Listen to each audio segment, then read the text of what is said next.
వింటున్నారా ఆ శబ్దం? అది ఏదో గడియారం చేసే శబ్దం కాదు. అది ప్రపంచ యుద్ధానికి కౌంట్డౌన్. చైనా, తైవాన్ ఈ 2 పేర్లు చాలు ఇప్పుడు ప్రపంచం మొత్తం వణికిపోతోంది.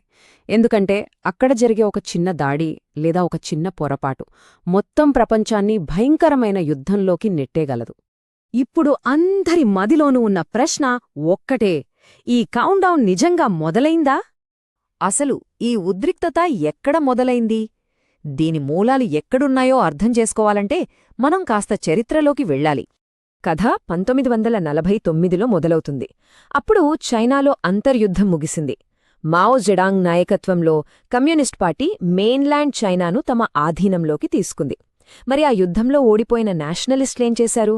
వాళ్లు తైవాన్ అనే ఒక చిన్న ద్వీపానికి పారిపోయి అక్కడ తమ సొంత ప్రభుత్వాన్ని ఏర్పాటు చేసుకున్నారు. చూడ్డానికి చిన్న విషయమే అయినా ఆ ఒక్క సంఘటనతో ఒకే దేశం రెండుగా చీలిపోయింది. అప్పట్నుంచి మొదలైన ఈ వివాదం 70 ఏళ్లుగా నివురుగప్పిన నిప్పులా రగులుతూనే ఉంది. ఆ తరువాత ఈ 2 ప్రాంతాల దారులు పూర్తిగా వేరయ్యాయి. ఒకవైపు చైనా తన భారీ ఆర్థిక వ్యవస్థ, బలమైన సైన్యంతో ఒక గ్లోబల్ సూపర్ పవర్గా ఎదిగింది. మరోవైపు తైవాన్ చూడ్డానికి చిన్నదే అయినా టెక్నాలజీలో ఒక పవర్ హౌస్గా మారింది. ముఖ్యంగా ప్రపంచానికి కావలసిన అడ్వాన్స్డ్ చిప్స్ తయారీలో వాళ్లదే ఆధిపత్యం. అయితే ఇప్పుడు నడుస్తున్న పోరాటం కేవలం క్షిపణులు, సైనికులతో కాదు. ఇది కంటికి కనిపించని ఒక అదృశ్య యుద్ధం. చైనా ఇప్పుడు తైవాన్పై నేరుగా దాడి చెయ్యట్లేదు.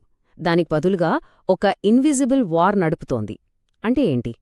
ఆర్థికంగా ఒత్తిడి తీసుకురావడం, సైబర్ దాడులు చెయ్యడం, ఇతర దేశాలు తైవాన్ను గుర్తించకుండా రాజకీయంగా ఒంటరిని చెయ్యడం, ఇలాంటి ఎత్తుగడలు వేస్తోంది.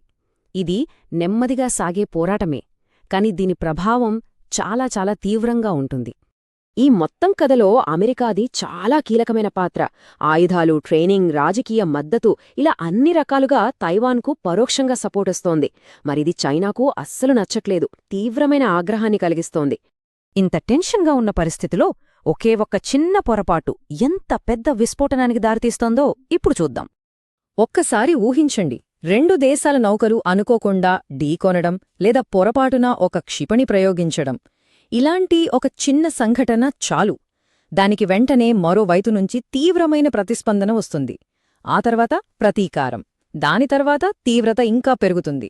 ఇదొక ఆగని చక్రంలా మారి చివరికి పూర్తిస్థాయి యుద్ధానికి దారితీస్తుంది. సరే, ఇదంతా ఆ 2 ప్రాంతాల సమస్య కదా, మనకెందుకు అని అనుకోవచ్చు.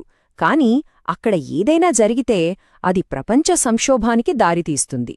మనం వాడే ఫోన్లు, ల్యాప్టాప్లు, కార్లు ఇలా ప్రతి ఎలక్ట్రానిక్ వస్తువులో ఉండే అడ్వాన్స్డ్ సెమీకండక్టర్ చిప్స్ తయారీకి తైవాన్ ఒక ప్రపంచ కేంద్రం.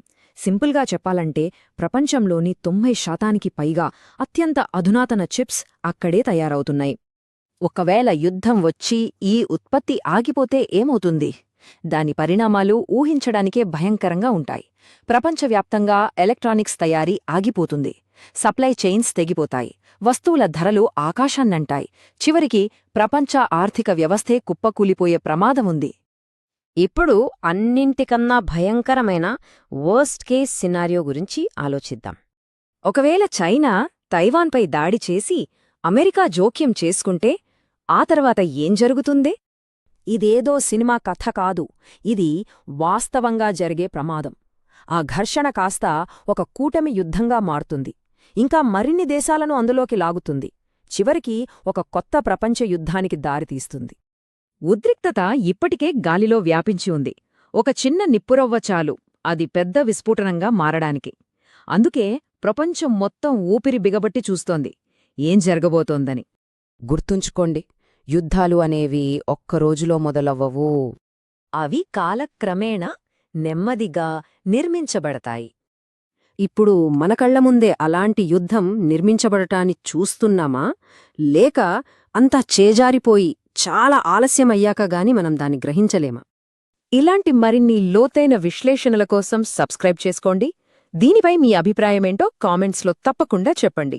ఎందుకంటే మనం చర్చించబోయే తర్వాతి కథ ఇంకా తీవ్రంగా ఉండబోతోంది.